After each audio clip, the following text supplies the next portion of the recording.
சபை முன் கண்பு மூலமாக வந்தேனே, நான் யார், என்னாருக்கு சேர்ந்தவன், என்னுடைய பெயர் என்ன என்பது உனக்கு விளக்கம் தெரியுமா? தந்தையாரே, நந்தி அருகில் இருக்கும் நந்தி காவலர் எனக்கு தெரியும். ஆமா, அவதற்கும் தாய் தந்தமாருக்கும் சொல்ல வேண்டும் இல்லையா? சொல்ல வேண்டும். அப்படி இருந்தாலும் இது என்ன சபை? ஓ, அந்நாளில் தேவர் சபை, தேவர் சபை, இந்நாளில் மாபெரும் மக்கள் சபை. மக்கள் சபை. ஆமா, அதாவது இந்த மக்கள் சபையில் வந்தேனே, நான் யார் என்பது விளக்கம் சொல்லணும் இல்லையா? சொல்லுங்க, சொல்லலாம்.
இப்பயாவது புரிந்ததா நான் யார் என்பது?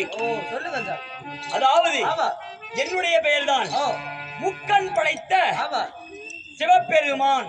சிவபெருமான். ஆமா ஆமா, முக்கண் படைத்த சிவபெருமான் என்று சொல்லிவிட்டேனே. அதாவது முக்கண் என்பது 3 கண்ணு. அதாவது இருந்தாலும் 3 கண்ணு மட்டும் கிடையாது. அதாவது 2011 நேத்திரம் படைத்தவன் அப்படி என்று ஒரு பெயர். ஆமா அந்தையே, எங்களுக்கு இருப்பதோ 2 நேத்திரம் தான். உங்களுக்கு மட்டும் 2011 நேத்திரம் எங்க இருக்கிறது? ஓஹோ, உனக்கு ஒரு சந்தேகம். அதாவது இருக்கக்கூடிய மக்களுக்கெல்லாம் 2 கண்கள். அதாவது ஒரு கடவுளா இருந்தாலும் ஒரு கண்கள் எக்ஸ்ட்ரா இருக்கட்டும். 2011 எப்படி வந்தது, எங்க இருக்குதுன்னு கேக்குறேன். நந்தி, அதாவது எனக்கு முகத்திலே இருக்கக்கூடிய கண்கள் முக்கண். சரியா? என்னுடைய ஜனாபாரத்தில் இருக்கக்கூடிய கங்காதேவிக்கு 2 கண். 5 ஆச்சா? அதாவது நான் ஏறக்கூடிய காளை வாகனம், அதுக்கு 2 கண்கள். 7. அதாவது நான் மான்மழு பிடித்து அமரக்கூடிய மான்மழுவுக்கு 2 கண்கள். 9 ஆச்சா? அதே என்னுடைய இடைபாகத்தில் அமரக்கூடிய உமா பார்வதிக்கு 2 கண்கள். 11 ஆச்சா? 2000 இருக்கிறது. ஓஹோ, இது எங்க போயிருக்கோம் அப்படின்னு உனக்கு ஒரு சந்தேகம் மேலும் மேல. அதாவது என்னுடைய சிரசில் இருக்கக்கூடிய ஆதிசேஷனுக்கு 1000 சிரம். 1000 சிரம் என்பது 2 கண்கள் ஒரு சிரத்திற்கு. 1000 சிரம் என்றால் எத்தனை கண்கள் ஆகுது? 2000. ஆமா, அந்த 2011 கூட்டினா எவ்வளவு ஆச்சு?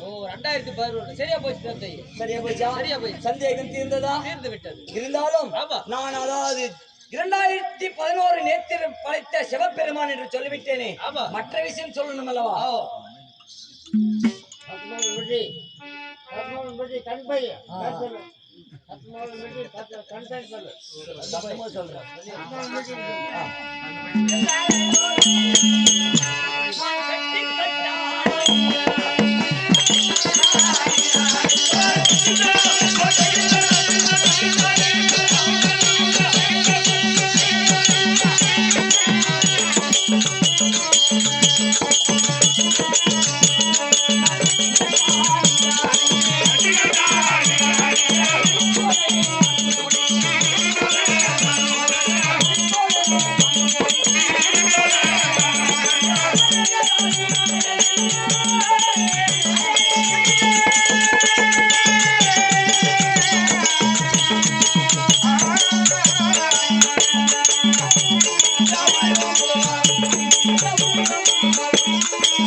சொல்லிவிட்டேனே அது மட்டும் கிடையாது. அதாவது என்னுடைய உடல் முழுவதாக நான் கட்டா நீர் அணிந்து என் உடல் முழுவதும் புலித்தோல் அணிந்து இந்த பாம்பர் மக்களுக்கெல்லாம் வழியளிக்கக்கூடிய கரத்தான் கடவுள். ஆமா, அதாவது சின்ன எறும்பில் இருந்து பெரிய ஜீவன் யானை முதல் எறும்பு கிளை வரை படி அளக்கக்கூடிய கர்த்தான் நான் தான். அதாவது நான் படி அளக்கலாம் என்றால் எதுவுமே உயிர் வாழ முடியாது, முடியாது. நான் அசைந்தால் அசையும், நான் அசையாம ஓரிடத்தில் நின்றால் எல்லாமே அமைதியா தான் நிற்கும். இருந்தாலும் மற்ற விஷயம் இது வேறு, என்னுடைய பெருமை சொல்லிவிட்டேன். இருந்தாலும் என்னுடைய திருவிளையாடல் என்ன நடந்தது என்று சொல்லணும் இல்லையா?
என்னுடைய திருவிளையாடல் எப்படி தெரியுமா? எப்படி?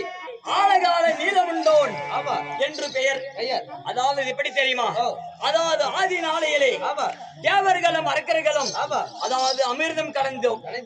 அதாவது கடலிலே கடையிற போது மந்தரகிரி ஒரு மத்தாகவும் வாசிக்கின்ற பாம்பை ஒரு கயிறாகவும் படைத்து கடலிலே அமிர்தம் கரைந்தோம். எதற்காக?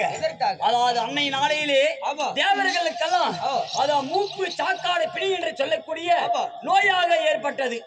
அதற்கு இந்த கடலிலே போய் அதாவது பாண்டமாக அந்த மந்திரகிரி மலையாக மத்தாகவும் ஆதிசேஷன் என்று சொல்லக்கூடிய நாகத்தை கைராகம் செய்து அமிர்த கழிக்கக்கூடிய நேரத்தில் அதாவது அந்த வாசிக்கின்ற பாம்பால் வலி தாங்க முடியாமல் விஷத்தை வந்து அந்த கடலிலே கக்கிவிட்டது. கக்கிய உடனே என்ன செய்தான் தெரியுமா? தேவர்களுக்கெல்லாம் ஒரு பங்காகவும் அசுரர்களுக்கெல்லாம் ஒரு பங்காகவும் தனித்தனியாக பிரித்து கொண்டோம். ஆமா, பிரித்து கொண்ட உடனே ஒரு பங்காக பிரித்து கொண்ட உடனே தேவர்கள் நாங்க மூவரும் பிரித்து கொண்டோம் 3 பங்காக. யார் யார் என்று தெரியுமா? நான் ஒன்று, என்னுடைய மைத்துனர் மாலாதி மகாவிஷ்ணு ஒன்று, பிரம்மதேவன் ஒன்று, மூன்றாக பிரித்து கொண்டு என்னுடைய மைத்துனராகப்பட்டவர் மாலாதி மகாவிஷ்ணு என்ன செய்தார் தெரியுமா? அந்த விஷத்தை எடுத்து உடல் முழுவதும் பூசிக்கொண்டார். ஆமா, அவருக்கு என்ன பேர் தெரியுமா? அதாவது நீலம் கண்ணன். உடல் முழுவதும் அதாவது பூசிக்கொண்டதால் நீலகண்டன், நீலக்கண்ணன் அப்படின்ற சொல்லி ஒரு பெயர். நான் என்ன செய்தேன் தெரியுமா? அதாவது அந்த விஷத்தை எடுத்து சரி சாப்பிடலாம் என்று சொல்லி இரு கயிறத்தை கூவி அந்த விஷத்தை சாப்பிடக்கூடிய நேரத்தில் உமா பார்வதி ஆகப்பட்டவன் என்ன செய்தால் தெரியுமா? இந்த விஷத்தை உண்பதே ஆனால் கணவர் உயிரோடு இருக்க மாட்டாரு என்று சொல்லி ஓடி ஓடி வந்து என்னுடைய கழுத்தை பிடித்தார். ஆமா, இறுக்கி பிரித்து கொண்டான். எதற்காக? விஷத்தை உண்டால் கணவரை இருந்து விடுவார் என்று சொல்லி கழுத்தை வந்து பிடித்தவுடனே விஷமாகப்பட்டது இந்த முகத்தின் மேலே நின்று விட்டது. அதாவது அன்னைக்கு பிடித்துதான் ஆண்களுக்கெல்லாம் இந்த கண்டை இருக்கும். ஆமா, பெண்களுக்கு யாருக்கு இருக்காது, ஆண்களுக்கு கண்டை இருக்கும். அப்பொழுது அந்த பிடித்தபடியால் அந்த விஷம் முழுவதும் இந்த முகமாகப்பட்டது நீல கலராக மாறிவிட்டது. அதுதான் எனக்கு அங்க ஒரு பேர் ஆலகால நீலகண்டன். ஆமா, இது 2 பங்கு அப்படி போச்சு. மூன்றாவதாக பிரம்மதேவன் என்ன செய்தார் தெரியுமா? அதாவது விஷத்தை எடுத்து கண்களுக்கும் இந்த மார்புக்கு வைத்துக் கொண்டார். அதாவது கண்களிலே பார்த்தால் சிறிய துளி அளவு சின்னசா இருக்கும், நம்ம பொட்டு வச்சு மாதிரி இருக்கும். அது விஷம் தான். அதன் பிறகு இந்த மார்பில் இருக்கக்கூடிய பார் கருப்பாகப்பட்டது. ஆமா. அந்த கருப்புக்கு வைத்துக் கொண்டார். ஆனா வைத்த உடனே அது என்ன சொல்லுது தெரியுமா? அந்த கண்களாகப்பட்டது. ஆமா. பிறந்த இடத்துமா இந்த பேதவன் கண்கள். அதாவது அதாவது பெத்தவளா இருந்தாலும் சரி, சரி, அக்காவா இருந்தாலும் சரி, சரி, யாரா இருந்தாலும் சரி, இந்த கண்ணாகப்பட்டது விஷயம் எப்படி தெரியுமா? ஓஹோ, அந்த பெண்மணி நல்லா இருக்கு, அவளோட சேரதா எப்படி இருக்கும் அப்படின்னு இந்த கண்கள் பார்க்குதான். ஆமா. கறந்த இடத்தே நோக்குமா அந்த பேதவின் நஞ்சம். ஆமா. அப்படின்னு சொல்லக்கூடிய விஷம் என்பது நம்ம கிட்ட இல்ல, இல்லை, இந்த கண்களிலும் இந்த மார்பில் தான் இருக்கு விஷம் இருக்கிறது. ஆமா, இது மட்டும் கிடையாது, வேற மற்ற விஷயம் சொல்றவா சொல்லுங்க. நான் எழுவதோ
நந்தி. அதாவது நான் ஏறுவதோ கையில என்னும் மாடு, நான் எடுப்பதோ கையில் திரு ஓடு. நான் அதாவது பத்மாசுரனுக்கு பயந்து ஒளிந்தது திருவேளான் காடு. நான் படுப்பதோ சுடுகாடு. எதற்கு தெரியுமா? நான் எதுக்கு ஏன் ஒளிஞ்சேன்? அதாவது அந்நாளிலே பத்மாசுராகப்பட்டவன் என்னை தவறு புரிந்து கடும் தவம் இருந்தான். எதற்காக தெரியுமா? நான் யார் தலை மீது நான் கை வைக்கிறேனோ அவர்கள் சுக்குநூறாக போக வேண்டும் என்று சொல்லி என்னை கோரிய தவம் இருந்தான். அவன் தவத்தை மெச்சி நான் அதே போல நான் வரத்தை கொடுத்தாய். பத்மாசுரனாகப்பட்டவன் என்ன செய்தான் தெரியுமா? சிவபெருமான் வரம் கொடுத்தது நிலைக்குமோ நிலைக்காது என்று சொல்லி என் மீது சந்தேகப்பட்டு என்னிடம் ஓடி வந்தான். எதற்காக? சிவபெருமானே, நீ கொடுக்கக்கூடிய வரமாகப்பட்டது எனக்கு பலிக்குமோ பலிக்காதோ நான் உன்னுடைய தலை மீது நான் வைத்து, அதாவது நீ கொடுத்த பாத்திய வரத்தை நான் அதை சோதிக்கு பார்த்தேன் அப்படின்னு சொல்லி என்னுடைய முறையிட்டு பார்த்து, அதாவது அது அவனுடைய வார்த்தைக்காக பயந்து நான் திருவேளாங்காடில் மறைந்தேன். சரியா? அப்படி இருந்தாலும் நான் வந்து வெகு நேரமாக ஆகிவிட்டது. அதனால அந்த புறத்தில் உன்னுடைய அம்மாகப்பட்டவள் உமா பார்வதி இருக்கிறார். நான் மறுபடியாக சொல்லி கூட்டுவான்.